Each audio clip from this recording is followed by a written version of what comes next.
warahmatullahi wabarakatuh. Perkenalkan, saya Nurvita Purwaningsih, dosen D4 Teknologi Laboratorium Medis Fakultas Ilmu Kesehatan Universitas Muhammadiyah Surabaya. Di sini saya akan menjelaskan mata kuliah yang saya ampu, yaitu urinalisis dan cairan tubuh dengan bobot SKS sebanyak 2, 1 teori dan 1 praktikum. Deskripsi mata kuliah dari urinalisis dan cairan tubuh adalah penanganan sampel, makroskopis urin, kimia urin, mikroskopis urin, transudat eksudat, liquor cerebrospinal, analisa spermatozoa, cairan lambung, cairan sendi, dan jaminan mutu pemeriksaan urinalisis dan cairan tubuh.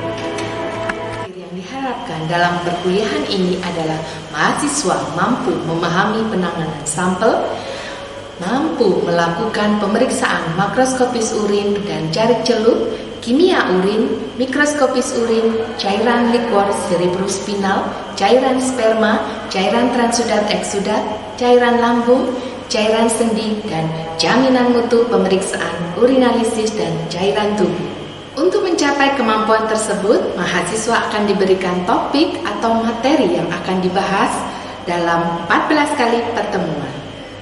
Materi pembelajaran meliputi penanganan sampel, pemeriksaan makroskopis dan jarik celup, kimia urin, mikroskopis urin, transudat eksudat, LCS, spermatozoa, cairan lambung, cairan sendi, dan jaminan mutu pemeriksaan urinalisis dan cairan tubuh.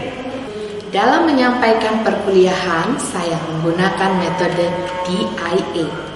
Yang pertama, delivery. Penyampaian materi secara daring dan luring dengan menggunakan metode pembelajaran small group discussion, problem based learning, self-direct learning. Selanjutnya, interaction. Interaksi dengan mahasiswa, saya menggunakan media Zoom Meeting dan e-learning.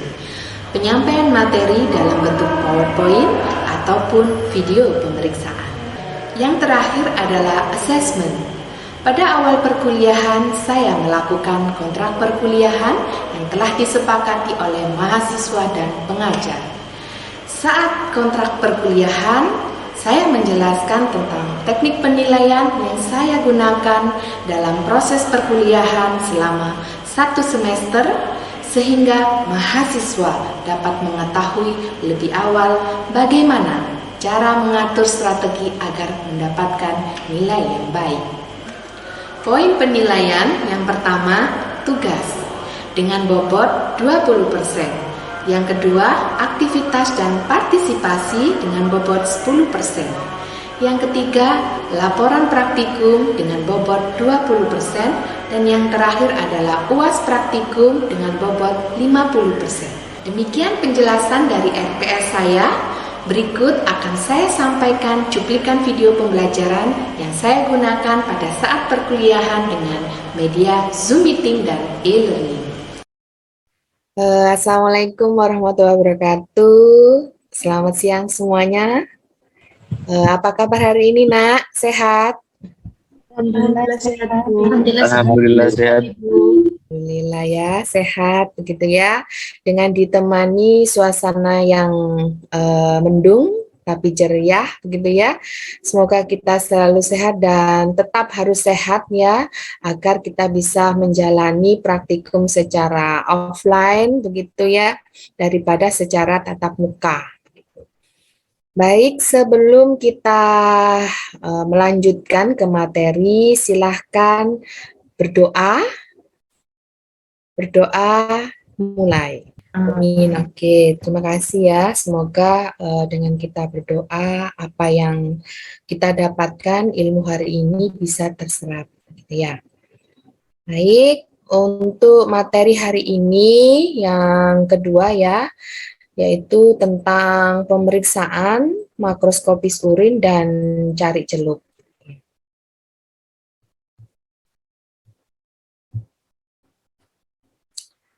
Oke. Nah, pemeriksaan makroskopis urin dan cari celup. Mungkin sebelumnya kalian sudah ingat ya dan mendapatkan materi yang tentang penanganan sampel urin. Kira-kira ini ada yang tahu macam-macam urin? Sebelum saya lanjutkan ke makroskopis, ada yang mengetahui tentang macam-macam dari urin? Okta?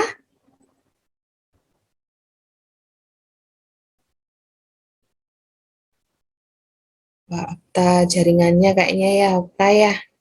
Nggak ada yang tahu selain Okta? Urin Macam-macam sewaktu. dari urin sewaktu. Kemudian Urin postprandial. postprandial. Lalu ada lagi? Urin pagi. Urin 24 jam. Ya. Ada lagi?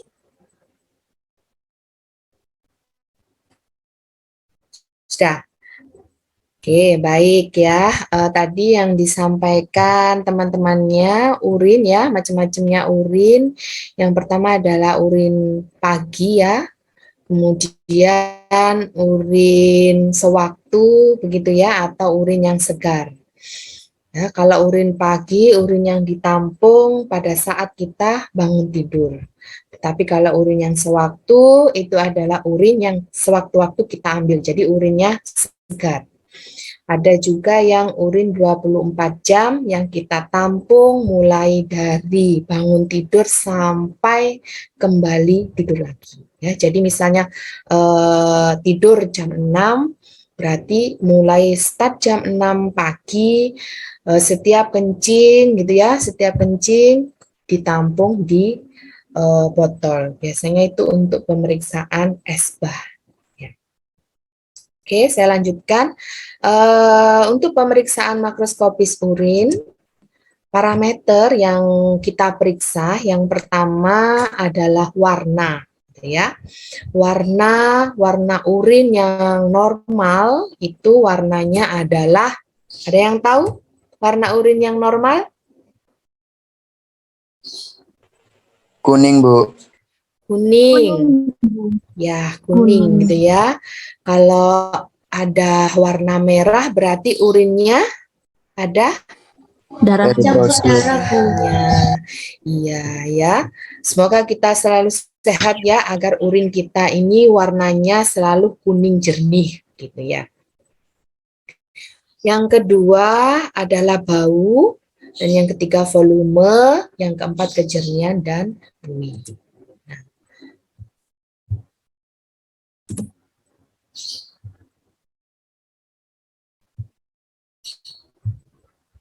Ini adalah warna yang sudah kalian jawab tadi ya, memang benar.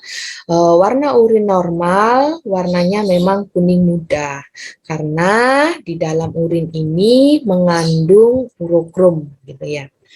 Nah, jika warnanya itu merah atau hijau atau abu ya atau keruh, berarti itu urinnya adalah patologis atau tidak normal. Ya, seperti yang tadi ada yang menyampaikan, kalau warnanya merah berarti ada eritrosit, ya, eritrosit berarti ada perdarahan di dalam saluran kencing kita. Nah, kemudian volume. Nah, ini volume yang normal yang kita tampung selama 24 jam. Itu sebanyak 1.200 sampai 1.500. Artinya ini adalah konsumsi air yang biasa kita minum dan harus kita minum itu sekitar 1,5 liter per hari jika ginjal kita normal. Tapi pada orang-orang tertentu yang seperti gagal ginjal itu ya memang tidak boleh urinnya tidak boleh, mohon maaf, tidak boleh minum air yang terlalu banyak. Kalau terlalu banyak bisa mengakibatkan ginjalnya semakin membengkak. Nah, Yang selanjutnya adalah bau, gitu ya. Ada yang merasa kalau bangun tidur bau urinnya seperti apa? Ada yang pernah membau urinnya seperti apa? Kalau di pagi hari? Ada ya, apa langsung disiram begitu aja? Kalau kencing, ya. Oke, warna setelah warna, volume, sekarang bau urin yang normal itu memang tidak menyengat, gitu ya. Kalau menyengat itu normalnya adalah amonia. Tapi juga ada bau urin itu yang menyengat karena mengkonsumsi obat-obatan. Ya. Kemudian yang selanjutnya adalah buih. Ya. Buih itu normalnya memang tidak berbuih, kalaupun berbuih itu berwarna jernih. Kadang kalau ada orang yang patologis, ya saat kita tampung urinnya itu terdapat buihnya banyak dan warnanya sangat putih sekali, tidak putih jernih, putih susu. Ya. Nah, kemudian ada kejernian. Ya, kejernian ini yang tadi kalian sudah sampaikan bahwa urin yang normal berwarna kuning yang sangat jernih. Kadang ada urin yang sangat keruh ya, benar warnanya kuning tetapi keruh. Nah, itu juga bisa disebabkan karena adanya bakteri atau leukositnya yang tinggi gitu ya, atau epitelnya. Kita tidak bisa tahu kalau kita tidak periksa secara nanti mikroskopis ya. Oke. Nah, ini adalah cara pelaporan ya. Pelaporannya meliputi warna. Normalnya warnanya kuning jernih atau keruh atau kuning kemerahan gitu ya. Silakan dituliskan. Kemudian volume ini kalau urin sewaktu minimal itu sekitar 5 sampai 20 mili ya. Kalau bau yang normal itu yang tidak menyengat, jadi ditulis. Kemudian buihnya itu ada atau tidak, kalau ada apa, jernih atau keruh gitu ya. Kejernian ini jernih atau keruh. Jadi pelaporannya seperti ini. Jadi setiap menuliskan urinalisis itu ada secara makroskopis, kemudian secara mikroskopis. Untuk yang mikroskopis kita akan lanjutkan di pertemuan yang selanjutnya. Untuk yang makroskopis, apakah ada pertanyaan, Nak, sebelum saya lanjutkan ke cari celup? Belum, Bu. Oke, belum ada. Kalau belum ada, saya lanjutkan untuk yang pemeriksaan cari celup. Adakah yang sudah terbayangkan bagaimana cari celup, urin yang dicari celup? Nggak ada bayangannya. Nah, pemeriksaan cari celup, ini memang cari celupnya beda dengan seperti kita mencelupkan pH ya. Kalau di lab ya, mungkin kalian sudah mendapatkan materi ya yang ada di lab kimia ataupun lab bakteri dengan menyelupkan seperti kertas pH ya, pH indikator hampir mirip seperti itu tetapi parameternya lebih banyak. Nah, cari celup ya, sama sampel yang kita gunakan itu adalah bisa urin segar, bisa urin sewaktu, bisa urin 24 jam. Karena karena cari celup ini berfungsi sebagai melihat begitu ya, mengcross-checkkan apabila kita melakukan pembacaan di sedimen atau secara mikroskopis. Ya. Alat yang digunakan itu adalah bisa tabung reaksi ataupun tabung sentrifuge. Jadi tabung sentrifugenya ini tabung yang berskala ya. Kemudian cari celup, terakhir tisu dan ada timer. Kenapa harus ada timer? Ya karena di TLM itu bukan mengarang indah ya. Kalau mengukur sesuatu itu harus ada ukurannya. Ya. Oke. Nah, ini adalah prosedurnya ya, prosedur cari celup. Jadi masukkan ke dalam tabung sentrifuge gitu ya, urinnya hingga 12 mili. Kemudian masukkan cari celup ke tabung urin sampai urin benar-benar tercelup. Oke, sebentar. Biar lebih ini paham gitu ya. Saya lihatkan.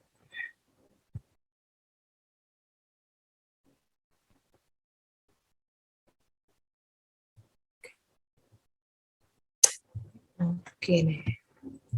Oke, sepertinya tidak bisa. Nanti saya akan putarkan ya untuk prosedurnya. Prosedurnya ini sudah saya upload juga ya nak di e-learning. Jadi silakan nanti dilihat biar tidak hanya membayangkan saja. Ya. Ya, jadi saya lanjutkan kembali urin ya, urinnya itu dimasukkan ke dalam tabung reaksi ya atau tabung sentrifuge ya. Tuang sampai 12 mili ya.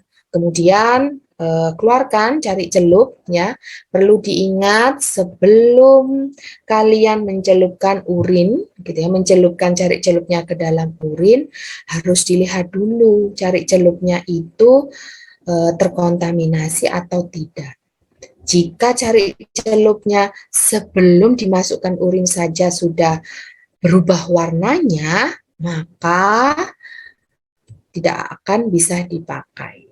Bisa dipakai pada parameter tertentu saja, ya. Tapi kalau untuk pasien itu sudah kita tidak bisa toleransi untuk memakainya. Jadi harus dilihat dulu, dicek apakah warnanya sama dengan pembanding yang ada di dalam botol cari celup atau tidak.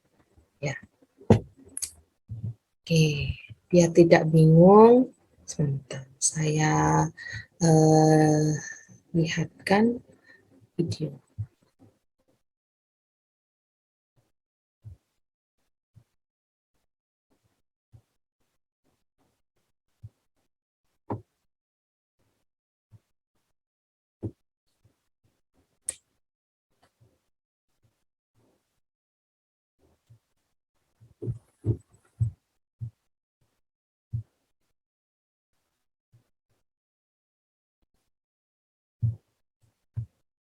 Sambil saya putarkan video, apakah ada yang bertanya, nak?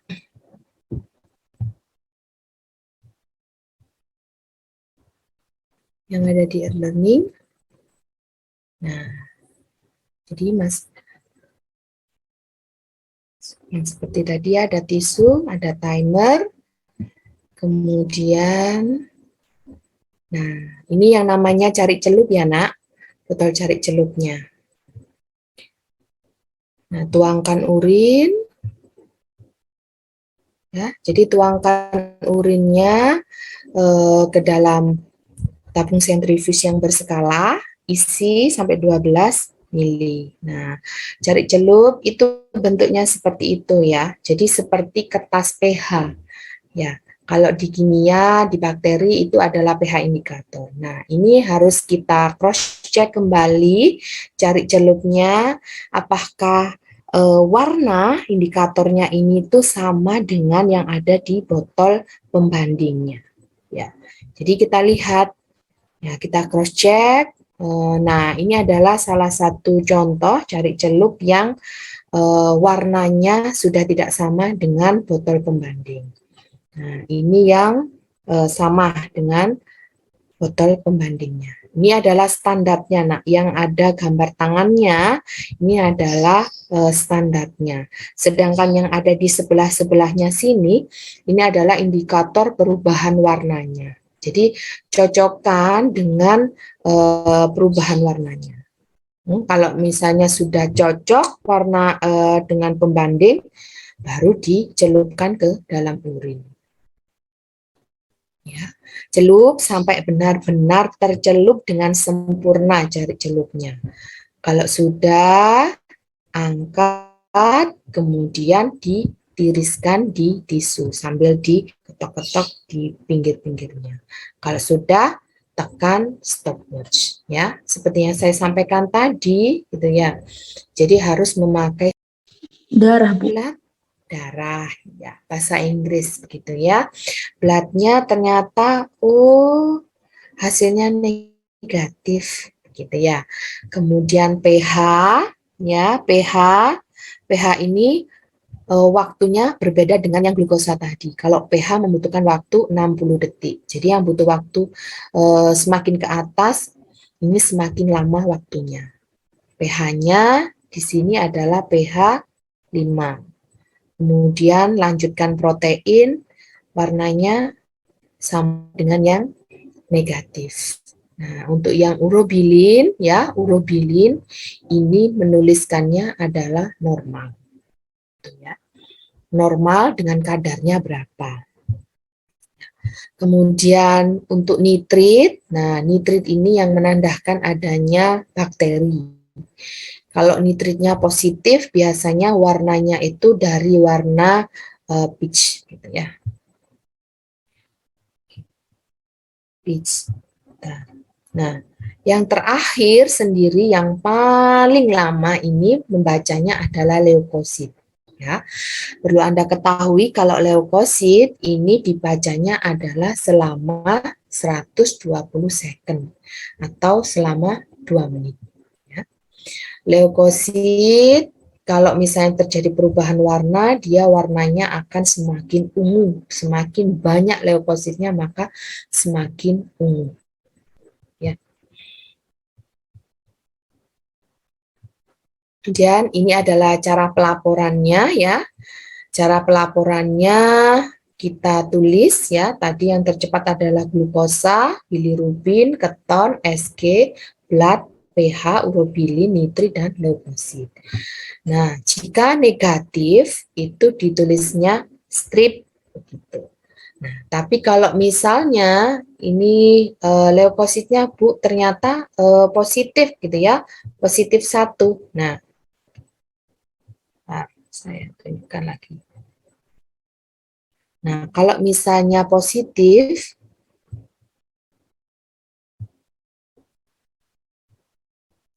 sebentar, videonya. Nah, di dalam pencocokan warna ini, kan ini ada kadarnya, nak. 7 ya. Nah, ini. Nah, di sini ada 70 dalam kurung 1 dalam kurung plus. Nah, itu adalah kadarnya. Jadi ditulis positif, kemudian berapa kadarnya. Kalau misalnya mau ngambil angka yang di depannya, satuannya yang ada di depannya. Kalau mengambilnya reagennya, nilainya maunya yang ada di dalam kurung, berarti satuannya pun juga di dalam kurung.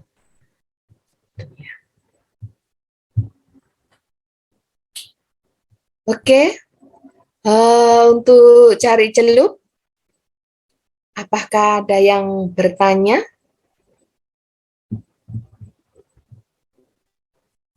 Izin bertanya, Bu Tika. Oh iya, boleh, silakan. Iya. Itu Bu, untuk sentrifusnya kecepatannya berapa RPM ya Bu untuk pemeriksaan urin ini? Oke. Baik.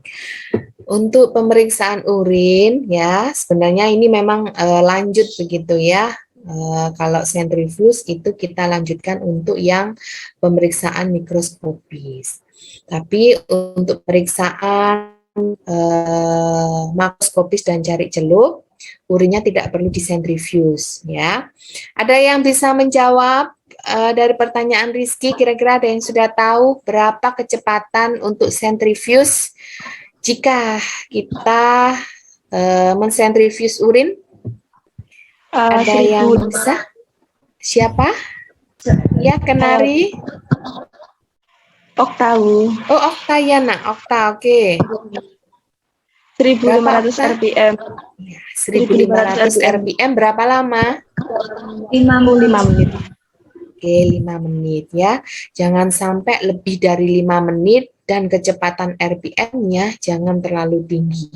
Kalau misalnya terlalu tinggi, maka sel-sel organik yang ada di dalam urin itu bisa pecah dan berubah ya. Harusnya nanti yang leukosit leukosit bentuknya bulat jadi tinggal setengah gitu ya. Oke, apabila tidak ada pertanyaan, terima kasih sudah menyempatkan waktunya ya untuk mendapatkan ilmu. Semoga kita selalu sehat ya nak, agar kita bisa bertemu secara tatap muka. Terima kasih, saya akhiri. Wassalamualaikum warahmatullahi wabarakatuh. Waalaikumsalam warahmatullahi wabarakatuh. Terima kasih, Bu. Demikian rangkaian video dari saya. Terima kasih atas perhatiannya. Wassalamualaikum warahmatullahi wabarakatuh.